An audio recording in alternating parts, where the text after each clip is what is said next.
Welcome back to Black August Weekly. For those who are just joining us, my name is Hannah Wallace and I manage education for the African American Museum. So today we are drawing our inspiration and wisdom from the landing of the Amistad. We're going to begin our session today with some Power Up Yoga with Dee Renee, followed by our Black August lesson, with Jewell Newton. And then we're going to go into our poetic expressions with David Pratt. And then to close, we're going to have our closing meditation with Christina Jackson. So now we can go ahead and get into our Power Up Yoga. Greetings, everyone. I'm Dee Renee, and we will be doing some chair yoga. We did some last week, and it was very effective. So as long as you have a chair, you will be fine. And we're just going to do a little bit of stretching. So I'm going to turn mine to the side. You can stay where you are.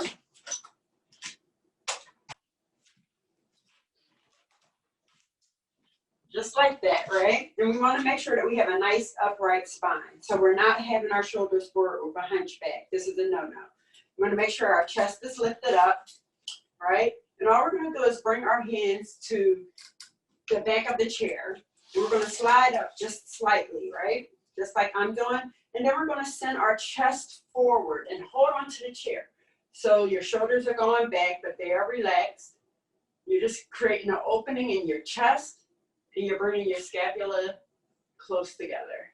Chin is lifted. I want you to begin to breathe in through your nose. Breathe out. You should notice the rising and the falling of the chest as you're doing so. Breathe in through your nose. And breathe out. We'll do one more just like that.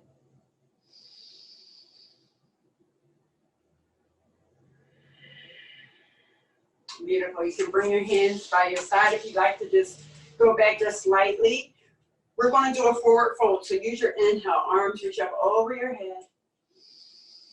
Exhale, hinge from your hips and just come down. And whether your hands come down to your calves, your ankles, your feet, that's completely fine. Go ahead and tuck the chin. We're going to try that breathing once again. So breathe in through your nose. And out through your nose. Notice the rising and fall of your back. On your inhale, everything's lifting up. On your exhale, everything's falling right back down. Beautiful. Inhale, arms reach all the way up. Good. And your exhale, bring your hands to your heart center. I'm going to turn right back around. You got your hands at your heart center. And you're closing your eyes. I want you to focus on the rising of your inhale and your exhale. At this moment, I want you to create an intention for your practice for your whole day. How do you intend for your day to go? Take another big inhale. And exhale. Beautiful. Bring your hands down by your side. Awesome. Let's roll the shoulders up close towards our ears. Exhale, relax them right back down. We'll do that one more time. Inhale, roll the shoulders up close to your ears. Exhale, release it. Very next inhale, sweep the arms high over your head. Exhale, I just want you to bring your hands to your knees. Just bring them right on down. Shoulders are relaxed. Send your shoulders back, chest forward, chin up. On your exhale, curve the spine, shoulders come forward, chin down. Inhale, chest rises back up, shoulders go back, chin rises up. Exhale, go ahead and allow your spine to curve, shoulders forward, chin down. This is a seated cat and cow pose. You might be familiar with it. We're just doing it from our chair. Inhale, come right back up, chin reaches up. This is our last one. Exhale, fold forward or allow your spine to hover. Good. You'll come right back up. Good. And we're going to take a stretch that we did last week. So left hand will come to the right side of the chair and just make sure you can hold on to it. And then you're going to send the right arm up and just lean over towards the left side. Get a nice stretch in the right side body.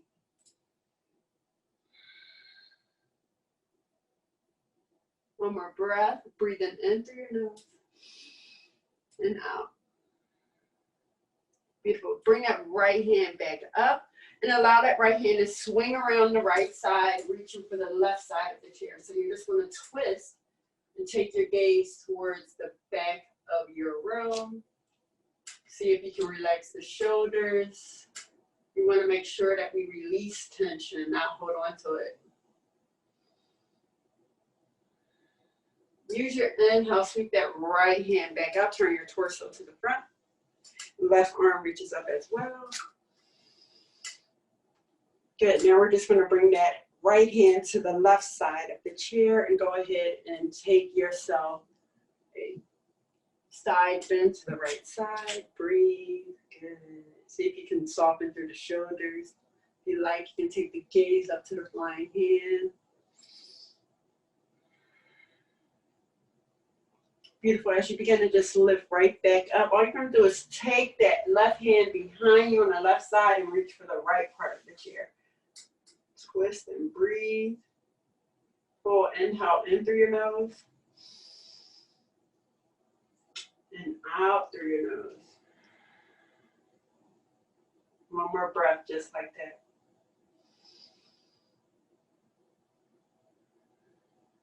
Beautiful. Use your inhale, left arm sweeps right back up. Turn your torso to the front. Right arm reaches up as well. On your exhale, let's goalpost our arms. Let out an exhale through your mouth. Beautiful. We're just going to bring the hands into touch. Awesome. And your elbows can be slightly apart, so I'll just turn to the side a little bit. I just want you to notice how this looks. If you want, you can. If you want more of a stretch in the upper part of your shoulders, you'll just send the hands forward. It looks slightly like this. You'll begin to really feel that. One more breath. Beautiful. Let's just bring that in. We're just going to give ourselves a little hug. So right arm over towards the left shoulder, left arm over towards the right. Good. And what I like to do is I kind of like to move in this, just moving side to side and just letting it go. Beautiful. Sweep the arms high over your head once again. Good. And we're going to go post the arms. Let the exhale out your mouth. Beautiful. Let's bring those hands in to touch. Awesome. And you have the options to keep the hands right here. Or if you want to send the hands out a little bit further, you'll feel that stretch more in the upper part of your shoulder. Working in our upper part of our bodies today. That's what this looks like just in case. And we're going to take it a little bit deeper. Let's see if we can bring that right arm underneath of the left arm. You can offer yourself eagle arms. Can you see this? Let me come in closer just so you can see what this looks like. Good. All you'll do is just T-shape your arms, swing them out, take them all the way up. Goalpost, let out an exhale from the mouth. Hands come right back into touch. Good. Let's breathe in.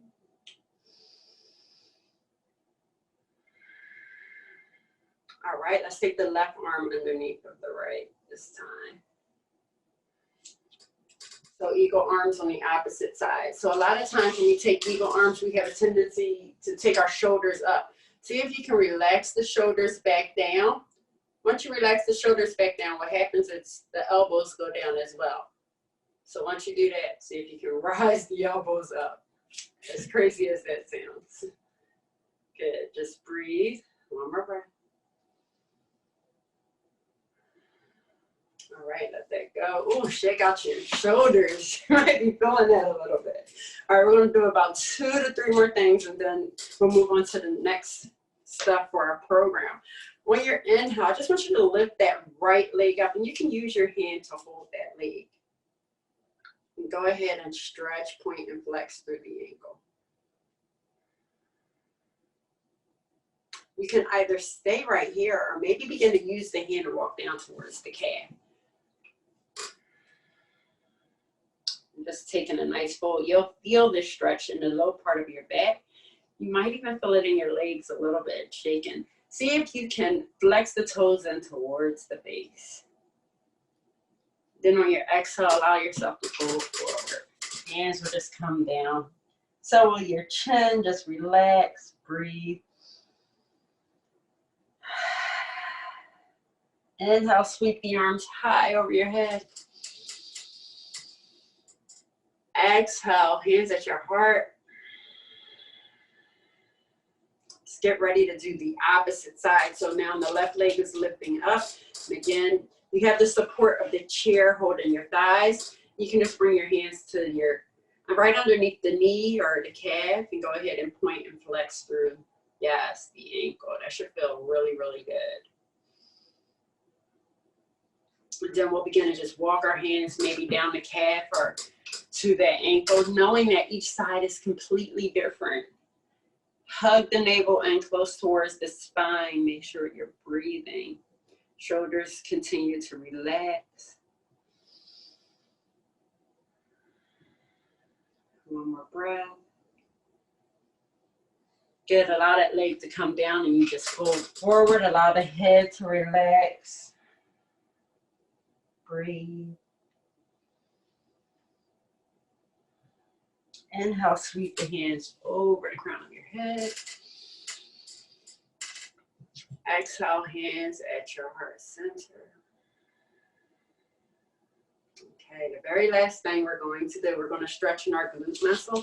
I'm just going to move up slightly just to give myself a little bit more room. See if you can get your left ankle right above the right knee. Just like this. You'll bring your hands to right above that left knee. And all you're going to do is send your chest forward. So you're allowing your chest to move forward towards that calf. Breathe. This is like a pigeon pose, but we're doing it from the chair. One more breath. All right, come on up. Relax that leg back down. We'll just try the opposite side. So again, just bring that right ankle right above the knee, so not quite on the knee. And you're bringing your hand, your right hand right above the right knee. And all you're going to do is just allow your chest to move forward. As if you're folding forward, you should get a beautiful, juicy stretch right in that glute muscle. Breathe.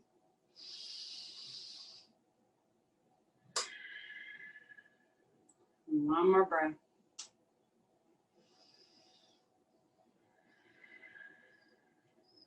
Nice hip opener. Let's lift up through our chest. Bring that leg right back down.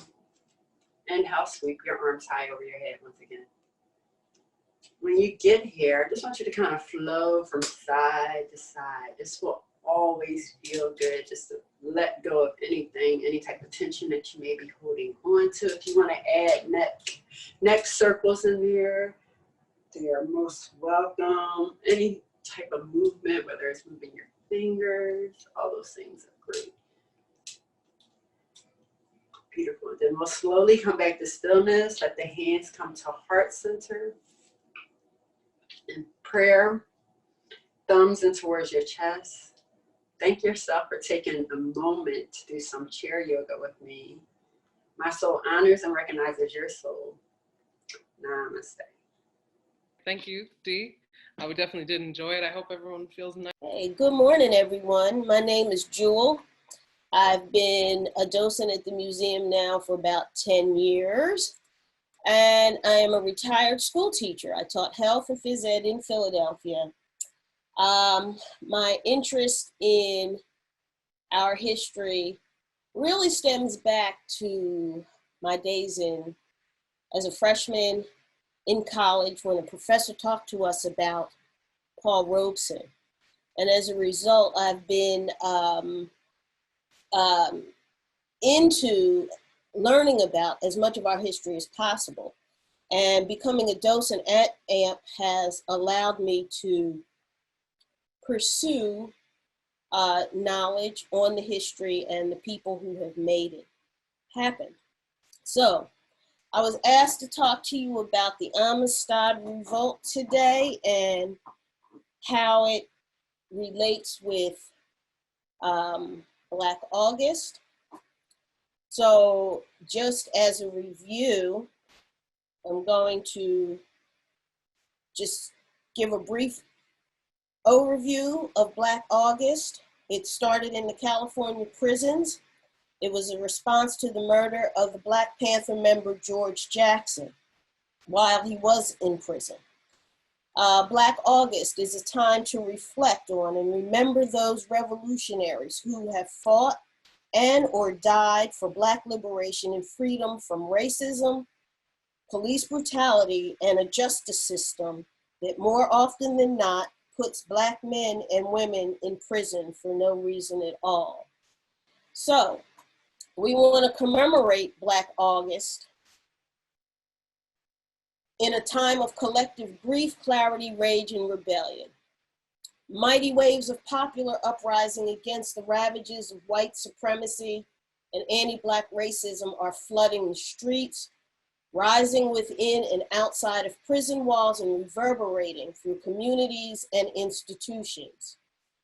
Upon centuries of enslavement and subjugation exists an intolerable presence where the state continues to wield violent force against Black people in the form of mass criminalization and incarceration, repression and militarized police brutality, and willful neglect and discrimination, only amplified in the face of a deadly pandemic. And so, Black people resist. We resist to survive, and like generations of ancestors before, we resist to fundamentally alter our collective condition and make freedom real. This is the legacy of Black August. So let's take a look at what happened on the Amistad. Pedro Blanco was a Spanish slave trader, and he captured 600 Africans from Sierra Leone's interior lands, and he marched them to his slave depot, which was called Lomboko. This happened in January of 1839. These 600 captive Africans were placed on a Portuguese slave ship called the Tucura. They were taken to Havana, Cuba, which at the time was a Spanish territory, and it was a center for the slave trade. So once these 600 Africans arrived in Cuba, in Havana, 53 of them were purchased by Pedro Montez and Jose Rios, who were slave traders. These two gentlemen placed 4 children and 49 adults aboard the Amistad in June 28th or 29th. And they were going to be taken to another town in Cuba, which was called Puerto Principe, to be sold into the domestic slave trade in that town to work on sugar plantations. And the map in the corner shows the trajectory of where they went through as they crossed the Atlantic Ocean. So they started in Sierra Leone, ended up in Havana, then were to be taken to Puerto Principe. Just a little bit about the conditions on the ship. We know that these gentlemen or these captives were shackled together. They were forced to sleep together in all kinds of contorted positions. They could not sit, they could not stand.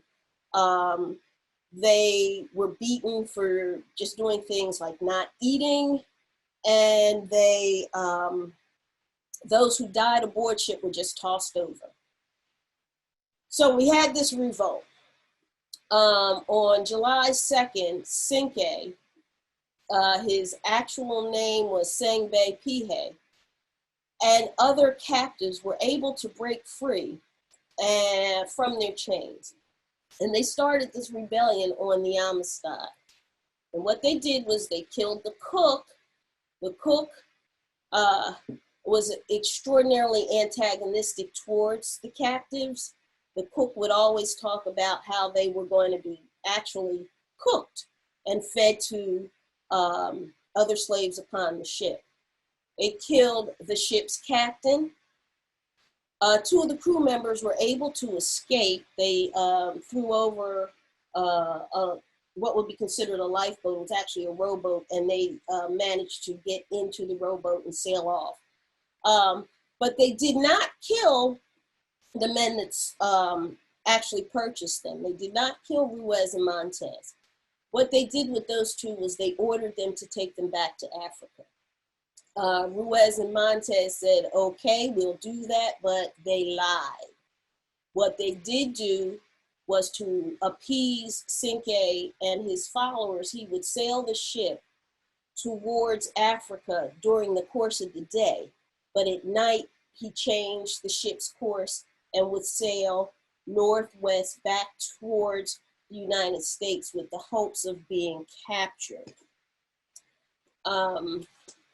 In August, they actually were captured by a U.S. Navy ship that was called the Washington. They spotted the Amistad at the eastern end of Long Island, and they immediately set Ruiz and Montez free. They arrested the Africans, who were then jailed in Connecticut to be charged with murder and piracy. Just as a side note, you might be wondering, why did they have to take them to Connecticut?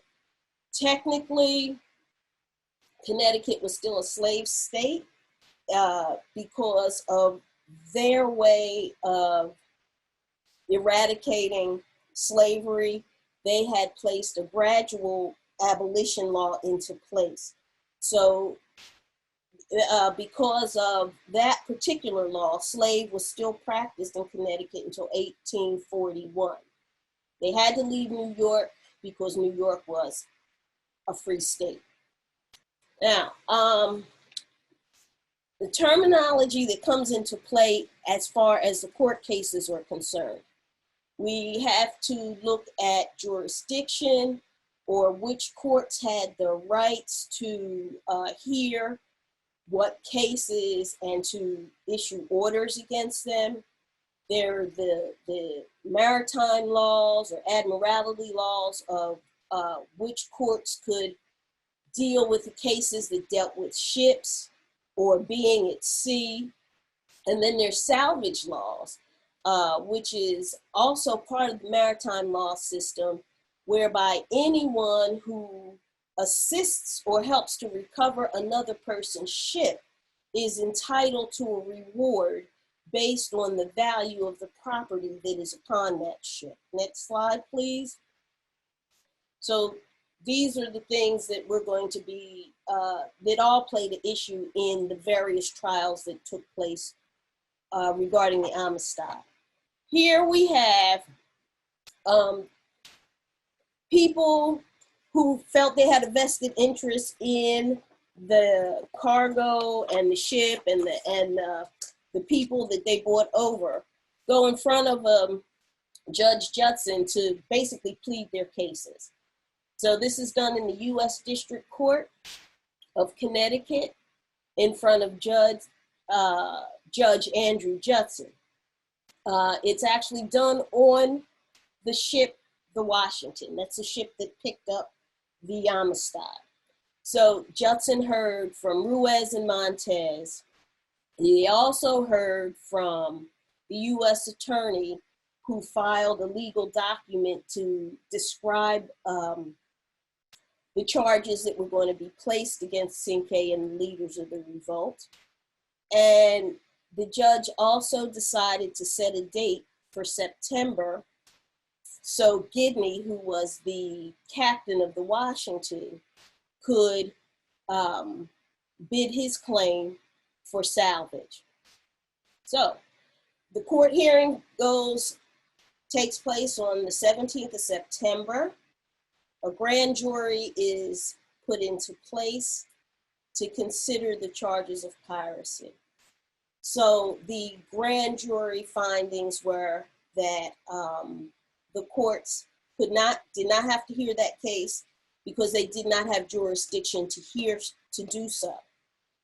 They did not have the jurisdiction because the federal courts said the crime took place at sea on a foreign-owned vessel.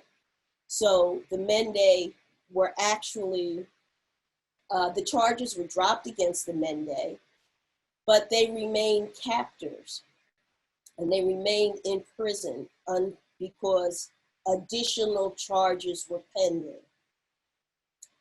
All right, so the U.S. District Court is now going to step into place and listen to hear proceedings about admiralty. Some of those additional charges are basically property claims. Ruiz and Montez said they wanted the Mende to be returned to them because they were slaves and they were their property. Spain said everything aboard the Amistad belonged to them. They wanted it all back because it was their property, everything on the Amistad. There were several other people who claimed that the Mende were slave property.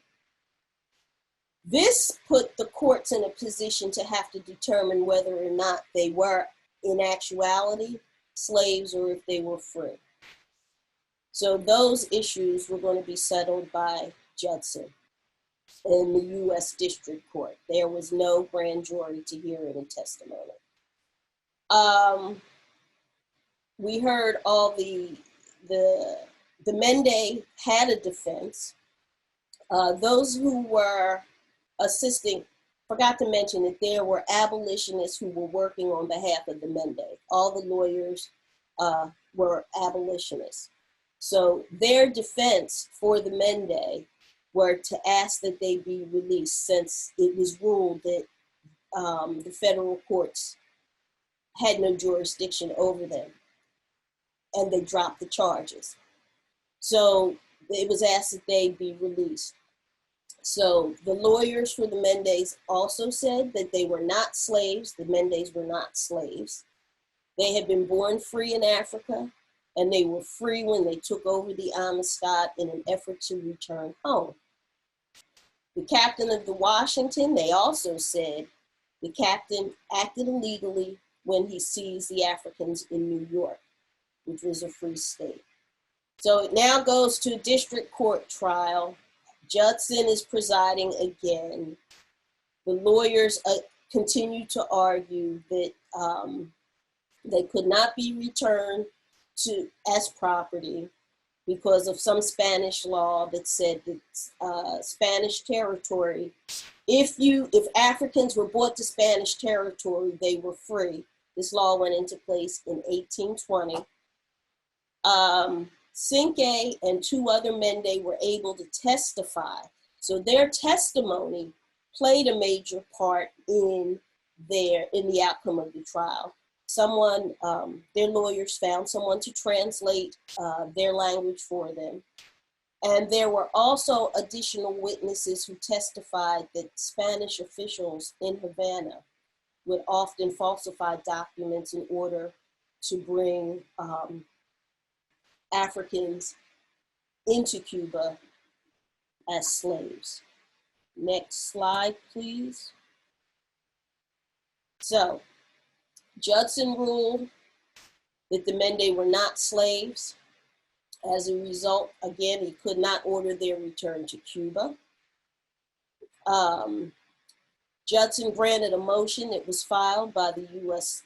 District or the U.S. Attorney to deliver the Mende to President Van Buren so that they could be returned to Africa.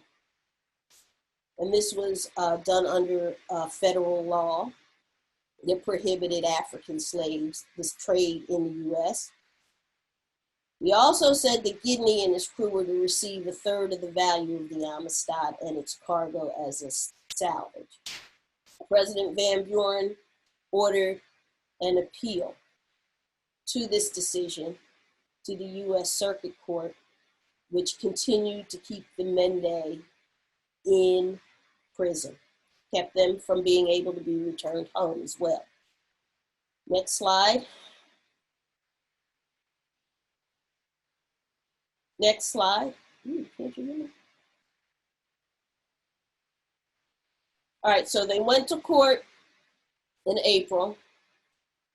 We had people that were appealing. Spain appealed the decision. They felt that the Africans were on the Amistad. Oh, Spain appealed the decision that said that the Africans on the Amistad were not slaves. They also appealed Guinea's salvage. Spanish owners of the cargo appealed the salvage award. The Mende lawyers asked that the appeal be dismissed, but the dismissal was denied.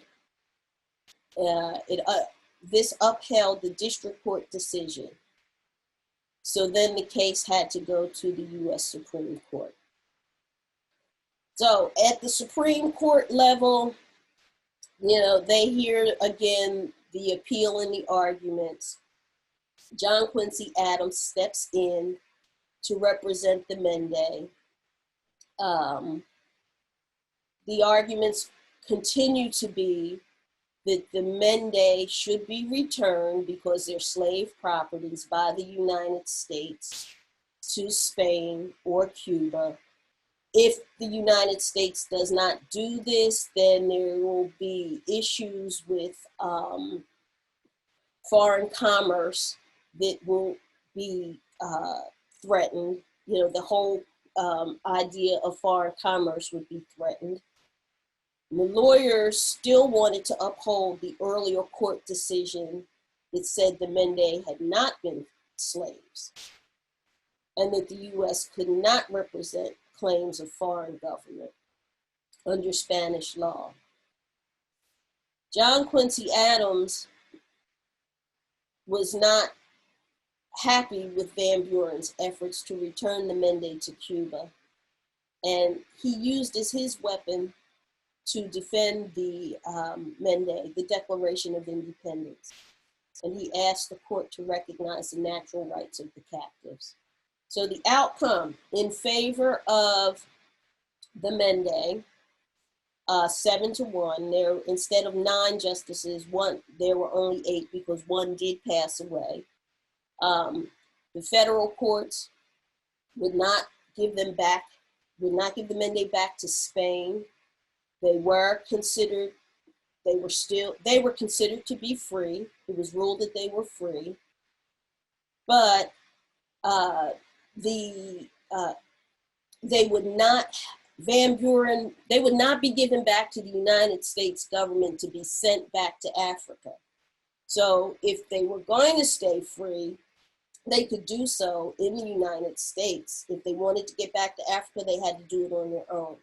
So once again, the abolitionists stepped in. They assisted them with the fundraising to get passage back on the ship that took them home in November 41. When we talk about the Mende and this whole incident of incarceration on the ship,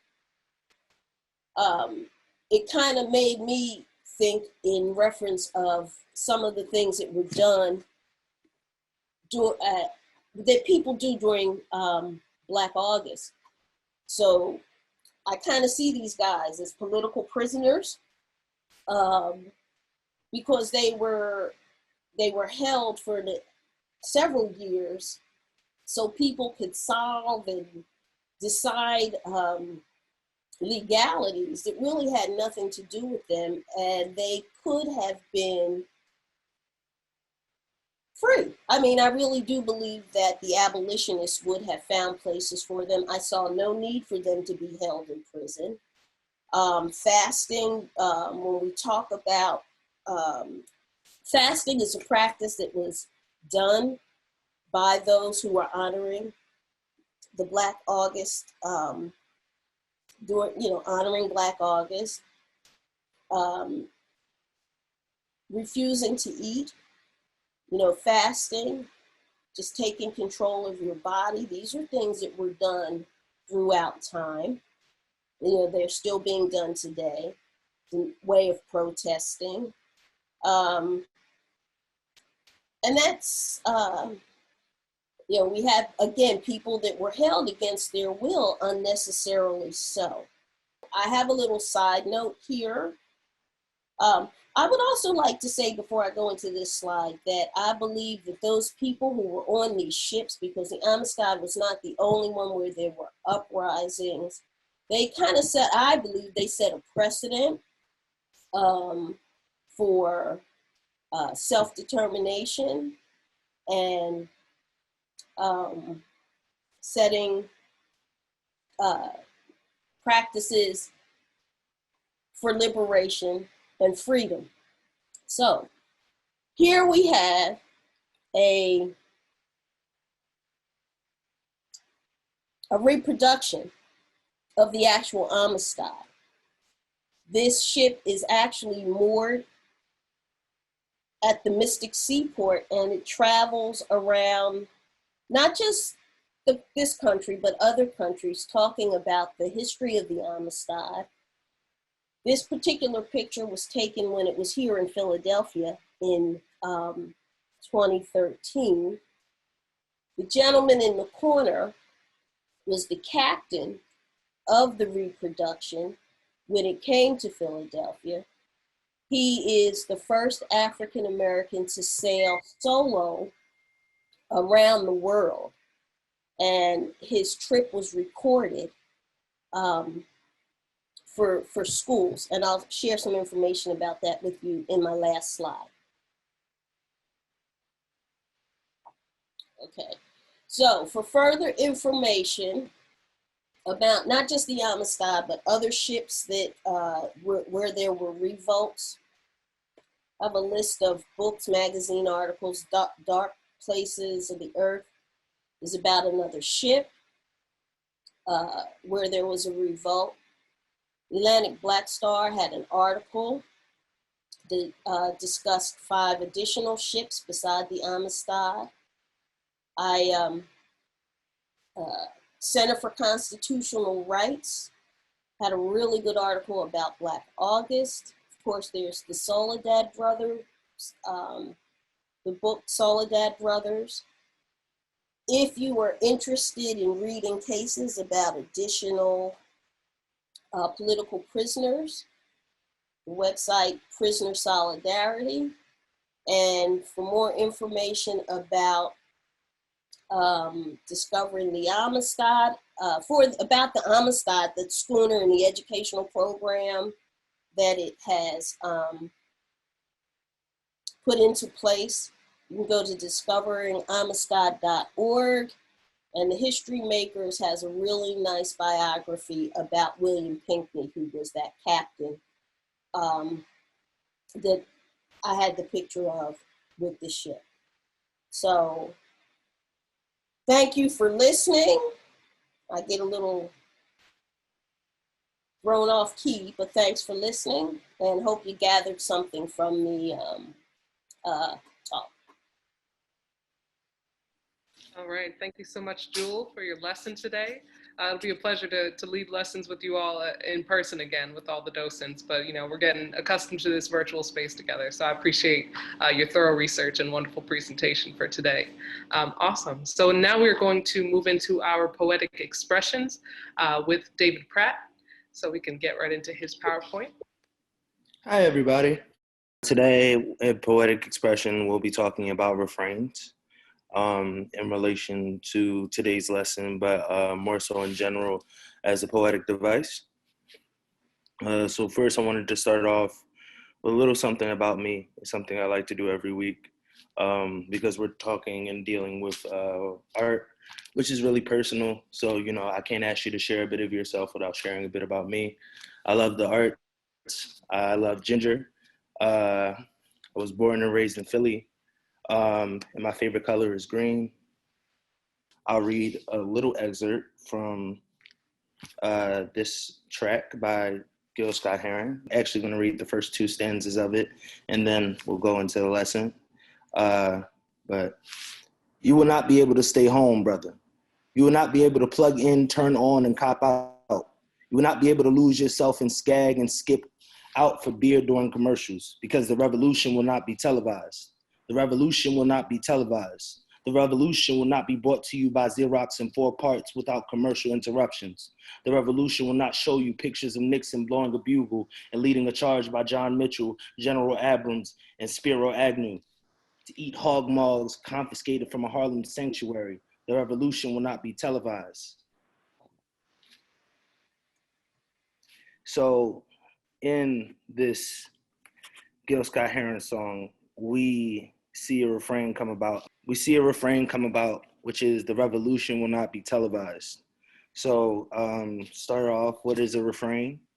It's a poetic device that repeats at regular intervals and different stanzas. Refrains can be in verse, a line, a set, or a group of lines that appear at the end of a stanza or appears where a poem divides into different sections. The root word for refrain comes from France, but as many of us know, France is not responsible for repetition in literary works. Its repetition is not only a poetic device, but a device amongst all art forms that have continued as a means for us to dissect and analyze art. So and ways and places that we can find refrains I thought of were songs, poems, and rally cries. Can anybody else think about any place or particular examples where you might have found a refrain? Oh, the Black National Anthem. That's the one, for sure. I wanted to start off with a poem by Langston Hughes, The Negro Speaks of Rivers. If anybody wants to read it, you can feel free to read it aloud. If not, so I'll read it. You guys can read along, or you all can read along. Any volunteers? No? Hey, Pratt, Yes? I have Franklin Mays here, and he's going to take a stab at reading it out loud, if that's okay. That's perfectly fine. Right? I've known rivers ancient as the water and older than flow of human blood and human veins. My soul has grown deep like the rivers. I bathe in the your feet. Mm-hmm. And when dawns were young, I built my hut near the Congo, and it lured me to sleep. I looked beyond the Nile and raised the pyramids above it. I heard the singing of the Mississippi with Renee Lincoln went down to New Orleans, and I've seen its many blossom out and turn golden in the sunset. I've known river ancient dusky rivers, and so I've grown deep like the rivers. Amazing. Thank you. So, can anybody spot the refrain in this poem? Or what repetition is coming about to help the poem go forward? My shoulder, I know rivers. Yeah, my shoulder is going deep like the rivers. Okay. Yeah. So yeah, we see a particular refrain come about. I know rivers. That becomes a repeated cycle throughout the poem that we find helps Langston reset, and not only reset, but kind of bookend the different stanzas of the poem. It becomes a repeated symbol as he kind of takes us through different scenes through each of the lines. Another poem by Lucille Clifton. Any volunteers for reading Lucille Clifton? If not, so I can read it. If Mama could see, she would see Lucy sprawling, limbs of Lucy decorating the backs of chairs, Lucy hair, holding the mirrors up that reflect odd aspects of Lucy. If Mama could hear, she would hear Lucy song rolled in the corners like lint, exotic webs of Lucy size, long Lucy spiders explaining to obscure gods. If Mama could talk, she would talk. Good girl, good girl, good girl, clean up your room. Awesome. So can we spot the refrain coming about in Lucille Clifton's poem? The refrain I see is if mama could. Mm-hmm. If Mama Could, that's definitely one. It's definitely one that we see pop up in all three stanzas. Awesome. She would. She would. She would. Amazing. We do see She Would come about consistently after that same refrain, if Mama Could, literally in the next line of each one. That's awesome. How about Lucy? Lucy is definitely one. Yeah, limbs of Lucy, aspects of Lucy, Lucy song. And what do you guys think, what do you all think that these refrains help do to the poems or help convey through the poems? It helps ground it, definitely so. Common theme. Common theme. Gives you different ways of looking at Lucy. For sure. Yeah. The emphasis. We have one more response. Love between family members, definitely. Emphasis. Say it one more time. Emphasis. Emphasis. Yes. So all of those are right, you know. It helps ground the poem. It helps emphasize certain themes throughout the poem, creates consistency. In this particular poem, it shows love between family members, hope. It shows us generally, you know, a lot of themes that can be tied together within a work. Maya Angelou, The Mothering Blackness. Anybody want to take a crack at it? I could read it. Oh, for sure. The mothering blackness. She came home running, back to the mothering blackness, deep in the smothering blackness. White tears, icicle gold plains of her face. She came home running. She came down creeping, here to the black arms waiting, now to the warm heart waiting. Rime of alien dreams befrosts her rich brown face. She came down creeping. She came home blameless, black yet as Hagar's daughter, tall as was Sheba's daughter. Threats of northern winds die on the desert's face. She came home blameless. Awesome.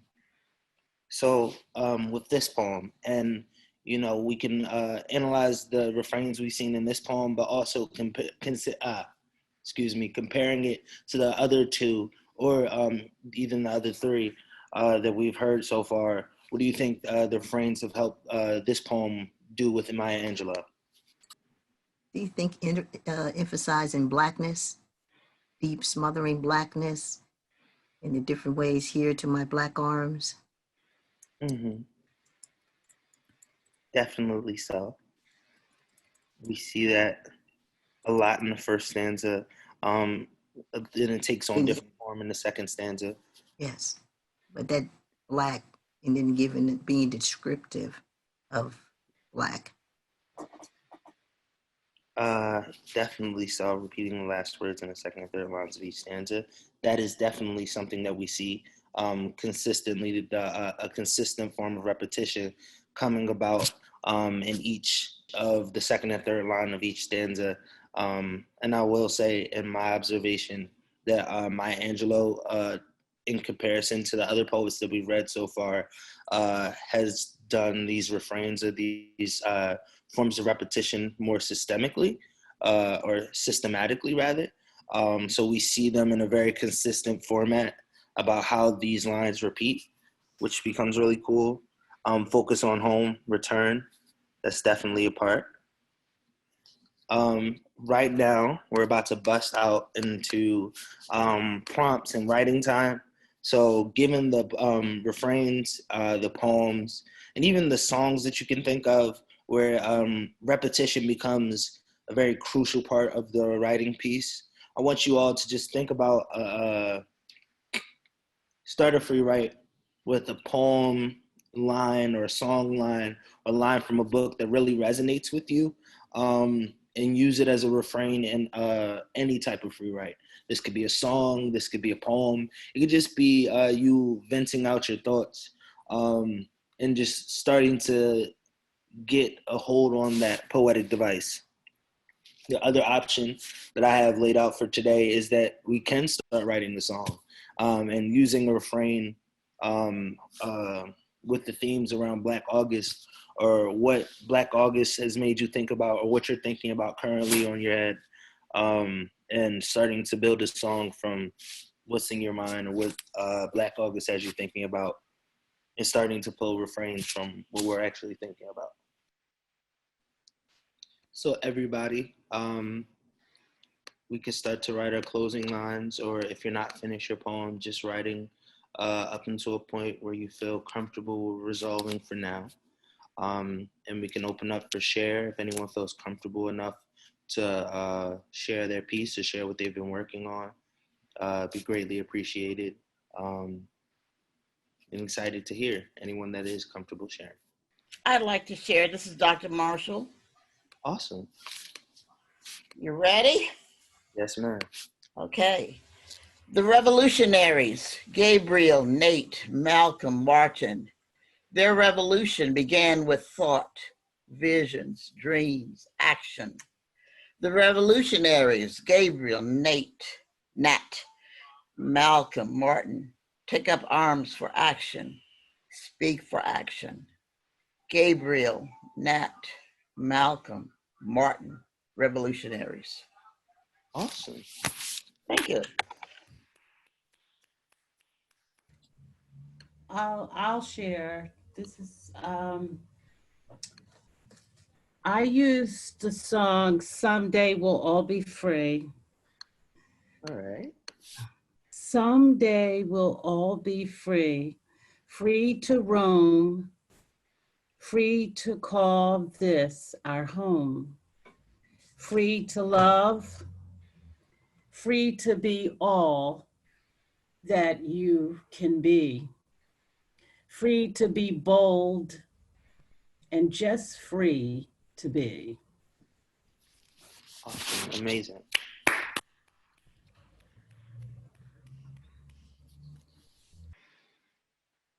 I'll share mine. All right. This is Michael Clemens. Mm-hmm. So I picked up where you left off with Gil Scott-Heron. It's called What's the Word? What's the word? Is it liberation or freedom? What's the word? Is it fight or struggle? Do we pray for it or plan it? What's the word? Is it now or later? Do you wait for it or demand it? That's awesome. I like the fact that you picked up from one of the earlier examples, particularly Gil Scott-Heron. Thank you so much for allowing me to present. Thank you all so much for participating and being a part of the process of sharing. It's been a pleasure. Thank you so much. Hey everyone, good morning. I'm so happy to be here. Thank you to Hannah and Dee and Jewell and David. That was wonderful in their both of their in their little ways. It's so great. So I'm happy to be a part of this, and you know, I'm hoping that what we can do for the next 10 minutes is really try to bring together all of what we've heard and just continue what we started with David regarding, you know, thinking about how words resonate with us, and in particular with our bodies in meditation. So just a little bit about me. So like I said, my name's Christina Jackson, and I was so happy to do this 2 weeks ago with you all.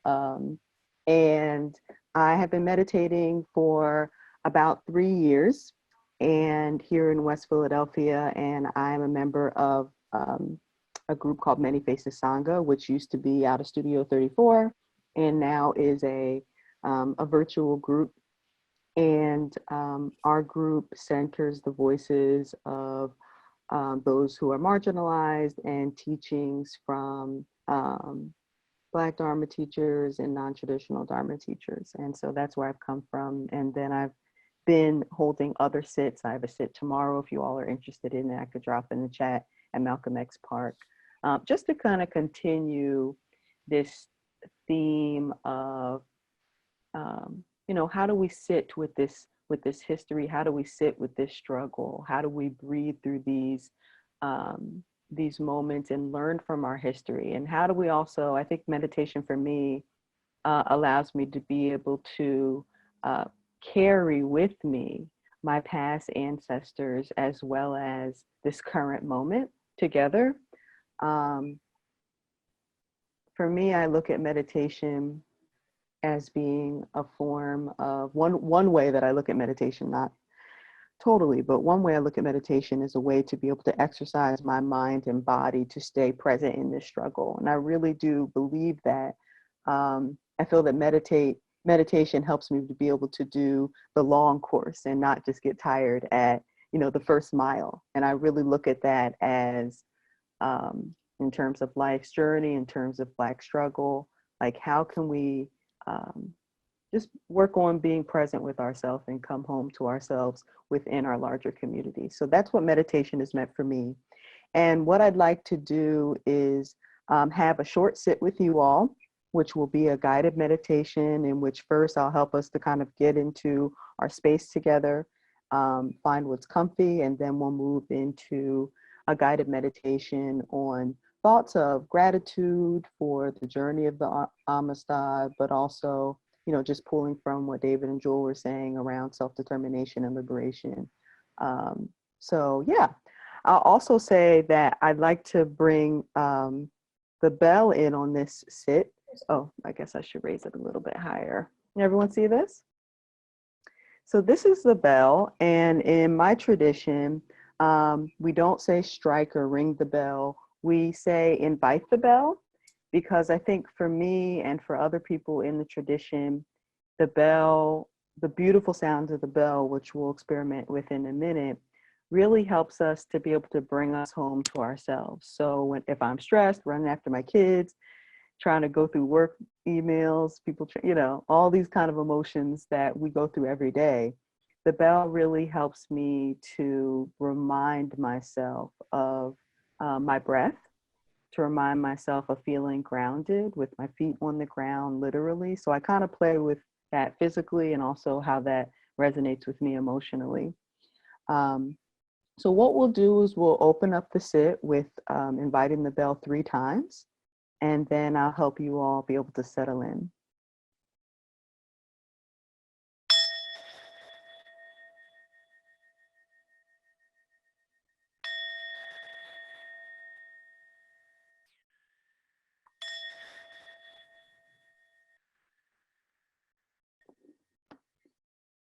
So I invite you all to get comfortable.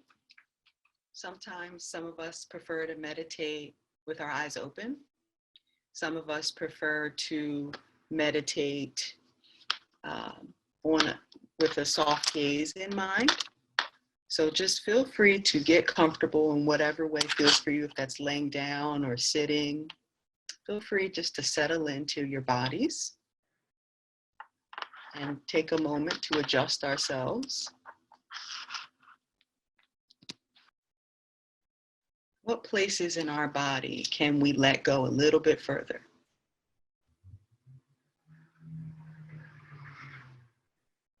Is it in the hips? Is it in our shoulders?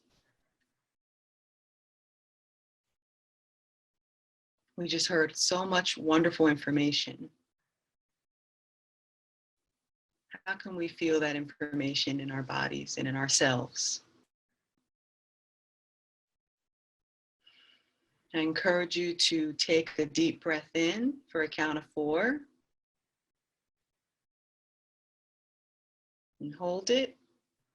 And breathe out for another count of 4.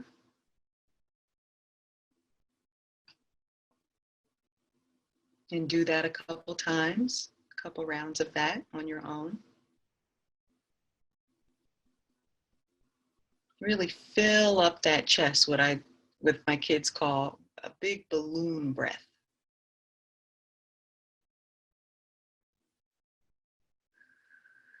And then breathe out.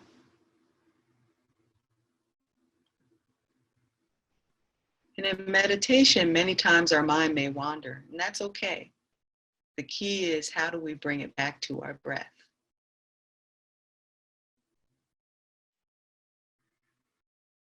Some of you may like to keep your palms face down for a more restorative pose. Others may like to put your palms up for a more receptive pose. Whatever feels good for you.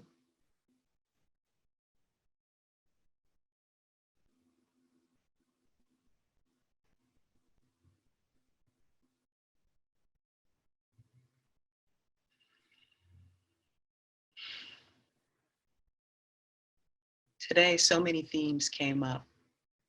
Themes of independence, of the collective, of liberation,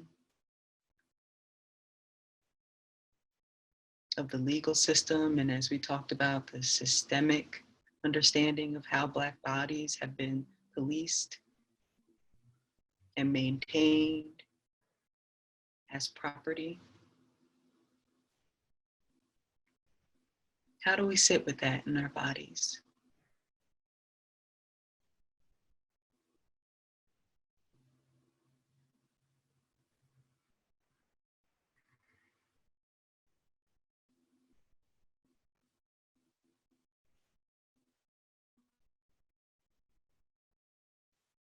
How do we live in ways that allow us to truly liberate our bodies and do what our ancestors have been wanting us to do? Why they took that voyage.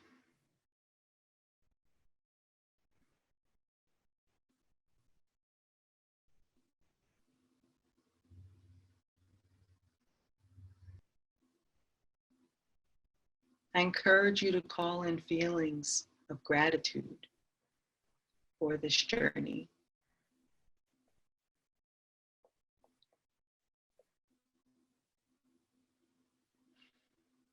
Gratitude for our community, gratitude for ourselves, gratitude for this information and the ability to be able to have a space to be able to learn about our history and reflect on that artistically.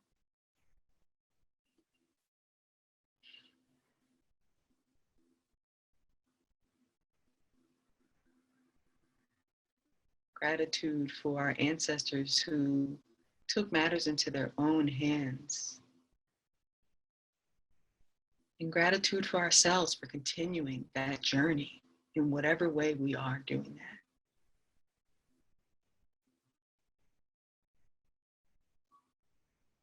If you feel compelled, put a hand over your heart or touch some part of your body.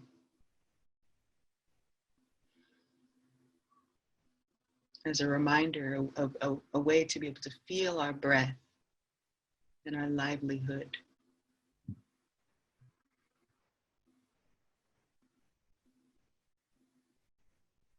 And how alive we are in this moment.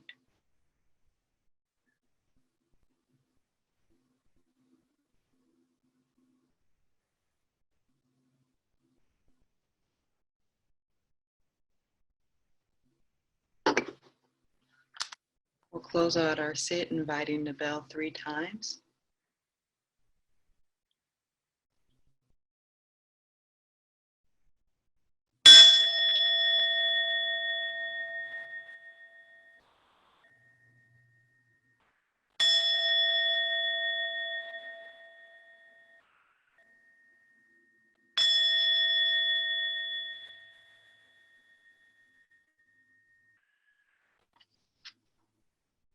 In a gesture to honor one another, however that feels comfortable to you.